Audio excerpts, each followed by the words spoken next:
Last time, we gave an overview of wheeled vehicles and how we see them in World of Tanks, and also how they are different from usual tracked vehicles. The new wheeled vehicles provoked a very heated discussion. Before we continue, we would like to thank players for their feedback and active discussion. And of course, you for your questions. There wasn't much information on many details in the last video. That makes sense because we were at an early development stage. In this video, we will try to provide you with some more details. We will talk about all the vehicles in the branch and take a look at every new mechanic. Of course, we will also discuss testing and our future plans. Testing of the first iteration of wheeled vehicles is coming to an end at the moment. We wanted to see how vehicles with so many new mechanics would integrate into the game, and how they would interact with current maps and other vehicle types. There is a Tier 8 vehicle on the super test currently, the Panhard EBR. We are not just testing the vehicle balance settings, but mainly focusing on the general idea itself. Testing has shown that we created an active scout with interesting features. The vehicle integrated into the current ecosystem pretty well, and it doesn't conflict with other vehicle types. The second iteration starts in a few days, and we will perform initial tuning of each vehicle in the branch from tiers 10 to 6. The branch will have 5 researchable vehicles and 1 Tier 8 premium vehicle.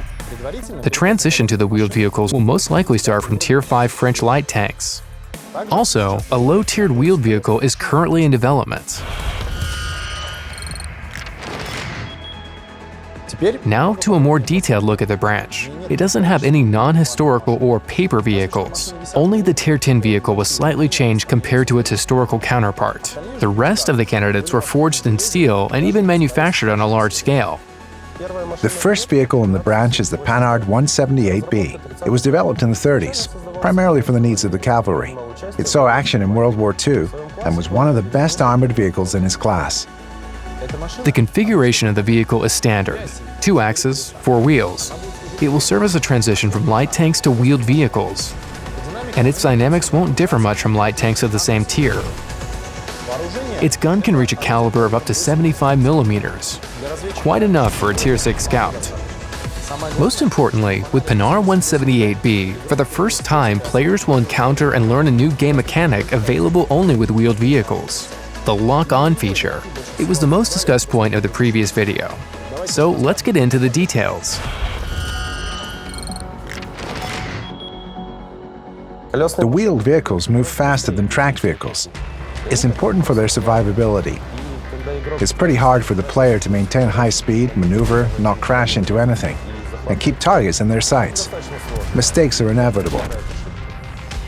Lock-on should help negate some of these mistakes. To enable auto-aim on other vehicles, the aim beam must be inside the opponent's tank silhouette. This is not necessary for wheeled vehicles. The game calculates the angle between the beam to center of the target and the aim beam. If the angle doesn't exceed a set value, which is 2.25 degrees in the moment, the target is locked. A new UI element appears, the Track Target Marker. It helps to keep track of the target in the heat of battle. The mechanic works based on angles, so the lock-on feature is more noticeable at greater distances. If the enemy is close, the aiming angle may align with or be inside the vehicle's outline, and there'll be no difference from the usual auto-aim.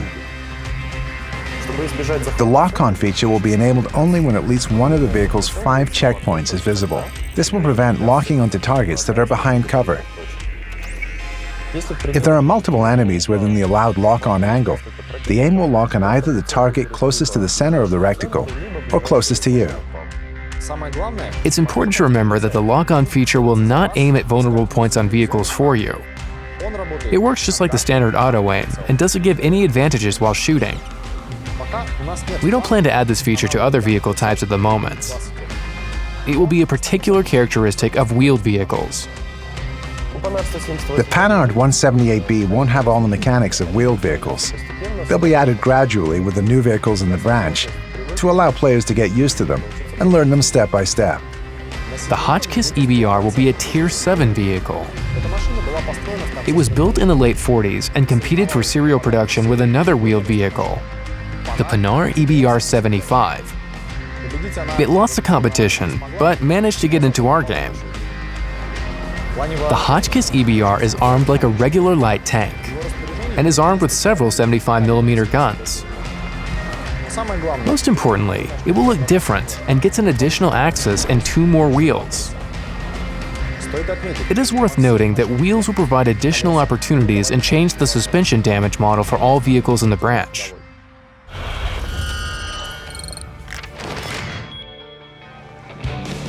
You can already see it in action with the Panhard EBR.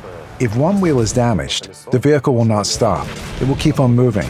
However, not as fast, and maneuverability will suffer. It's pretty common for wheeled chassis. Most of the time, one damaged wheel can be ignored, as the vehicle will only stop after considerable damage to the suspension. At the same time, there are no specific conditions of vehicle stopping. It depends on a particular situation and terrain. Basically, the more wheels you have, the harder it is to stop you.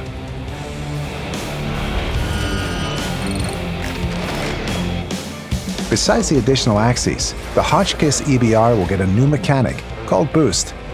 Boost doesn't work when the vehicle is on the move. To activate it, you need to stop. Then hold space and press the W key. The engine RPM increases. After you release space, the vehicle charges forward. It's convenient to use it when you need to cross a dangerous gap between covers or to change position quickly. For example, to perform a deceptive maneuver right in the face of danger. However, all good things come at a price. Boost use damages the engine. Current settings allow for 3 to 5 uses depending on the vehicle, but using it more than that is risky. When you approach the engine failure threshold, you will see a warning that you have 1, maybe 2 uses left. If the engine is damaged, you may use a repair kit and then use Boost again.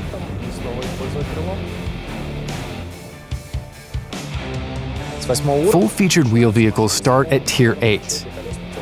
The AML Lynx is a pretty serious machine. In addition to Boost, it has another important feature of the wheeled vehicles: switching movement modes.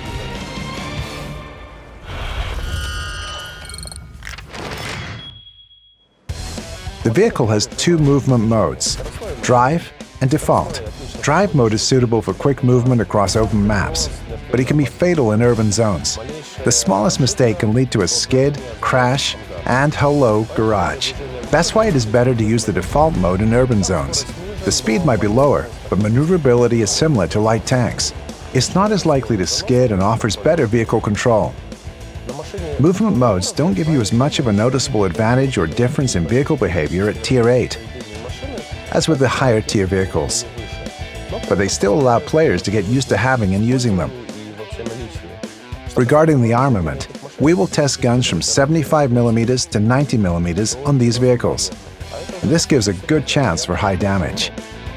Another Tier 8 vehicle is the premium, the Pinard EBR. Yes, the one that won the competition against the Hotchkiss EBR to be mass-produced. Its testing will also start soon, and its technical characteristics will be set up. One of this vehicle's design features was the Oscillating Turret. This let us install a gun with an auto-loading system inside. It's not really a full-fledged autoloader as it only has 2 shells. Play logic is simple here. Roll out, fire 2 shells at the enemy on the move, and get out of the line of fire. Other Pinards will have the usual cyclic loading system. Now let's talk about the really fast and serious vehicles. At Tier 9, the Panhard EBR 90. Wheel arrangements: 4 axes and 8 wheels. A 90mm gun, great dynamics, and a maximum speed of just under 100 km per hour. Thanks to its design features, the vehicle can move forwards and backwards at the same speed. The difference between movement modes can really be felt in this one. You have to choose between the maximum speed in a straight line or high maneuverability. Tier 9 is going to be quite interesting, but like always, the best is left for Tier 10. At Tier 10, a masterpiece among all-wheeled vehicles, the Panora Ebr 105. A 105mm gun wasn't mounted to these vehicles, so we had to rework the turret and suspension designs to make it possible. We also worked on the vehicle's exterior. It received additional body kit elements from vehicles that are still in service. However, the differences are not only on the outside. The vehicle will get the highest maximum speed ever seen in the game, around 110 kilometers per hour, as well as the biggest difference in speed between movement modes. Its equipment will match the top vehicles. The 105mm gun will allow for destroying lower-tier targets and having a fair fight with same-tier vehicles. Combined with other features of wheeled vehicles, the Panora Ebr 105 will be a formidable active scout in-game.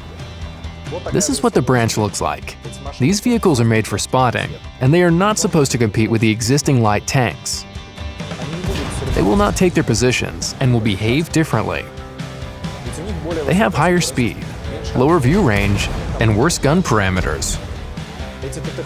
These characteristics will make them spot more actively and not play like current light tanks. The vehicles will get their initial technical characteristics and will be tested on the Super Test. Over the next couple of months, we will adjust their settings in several stages and then add one of the vehicles to the next update to test it in release. It will help us collect more correct statistics on how this mechanic affects the game ecosystem as a whole. Their characteristics will change several times during this time, and their final settings will be announced just before final release. We will keep you updated on the wheeled vehicles changes. Stay tuned!